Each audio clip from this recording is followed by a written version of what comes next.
చేయాలి అని మనకున్నటువంటి ఆధ్యాత్మిక శాస్త్రం తెలియపరిచింది, చేస్తూ ఉన్నాం. మంచి విషయం. ప్రాక్టికల్ గా ప్రపంచంలో ఉన్న ప్రతి మనిషి అగ్రీడ్ అయ్యేటువంటి, ఒప్పుకునేటువంటి విషయము ప్రామాణికం. మనకున్న ఆధ్యాత్మిక శాస్త్రం మన నమ్మకం, భౌతిక శాస్త్రం నిజం. ఆధ్యాత్మిక శాస్త్రాలన్నీ కూడా నమ్మకాలు. ఒక దైవం ఉన్నారు, ఈ విధంగా జరిగింది, ఆ విధంగా జరిగింది. పరమేశ్వరుడు అనే ఆయన ఉన్నాడు, వాళ్ళ ఆవిడ పెళ్లి ముహూర్తం చేశారు పార్వతి గారు, వినాయకుడు అడ్డుపడి ఆపితే శిరచ్ఛేదనం చేయటం జరిగింది. ఇవన్నీ కూడా ఒక భావనాత్మకమైనటువంటి నమ్మకాల యొక్క వెల్లువ, విశ్వాసాల వెల్లువ. ప్రపంచమంతా దీన్ని అగ్రీడ్ అవుతుంది, అంగీకరిస్తుంది. వాస్తవంలో అంటే దీనికి ఎవరు కూడా చెప్పలేదు. అంగీకరించవచ్చు, అంగీకరించుకోవచ్చు, వాళ్ళు నమ్మొచ్చు, నమ్మకపోవచ్చు. కానీ మన నమ్మకం ఇంచుమించు 208 దేశాలు, ప్రపంచవ్యాప్తంగా ఉన్న దేశాలలో ఉన్న మన దేశపు యొక్క నమ్మకం, విజ్ఞానం పోవాలి అంటే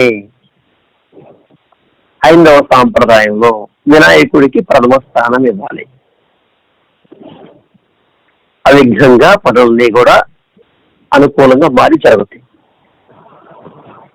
సరే, మన మధ్యలోనే క్రైస్తవులు ఉన్నారు, ముస్లిమ్స్ ఉన్నారు, సిక్కులు, జైనులు, చాలా రకాల జనాలు ఉన్నారు. కొన్ని మతాల ప్రాముఖ్యమైన 3 మతాల వారు ఉన్నారు. మిగతా 2 మతాల వారు ఈ విజ్ఞానం పోవాలి అంటే మనం అనుకునే మన ధార్మిక సాంప్రదాయపు పద్ధతిలో విఘ్నేశ్వరుణ్ణి, వినాయకుడిని ఆ విజ్ఞానం పోగొట్టడానికి ఆహ్వానిస్తారంటే, ఆరాధిస్తారంటే అది మనకే తెలుసు. వాళ్ళు ఎట్లా చేస్తారండి, వాళ్ళ దేవుడు వాళ్ళు పూజించుకుంటారు. మరి వాళ్ళకి విజ్ఞానం ఎలా పోతాయి?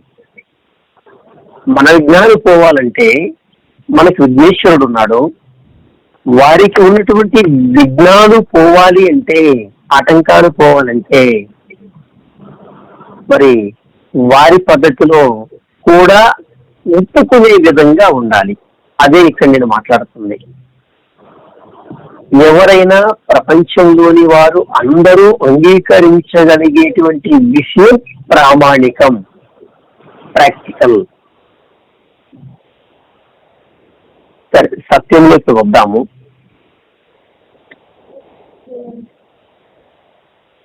పనులు ఆటంకాలు కలగడానికి, సక్రమంగా జరగకపోవడానికి కారణాలు అనేకమైన కారణాలు. ప్రతిదానికి ఏ కారణాన్ని చెప్పలేము.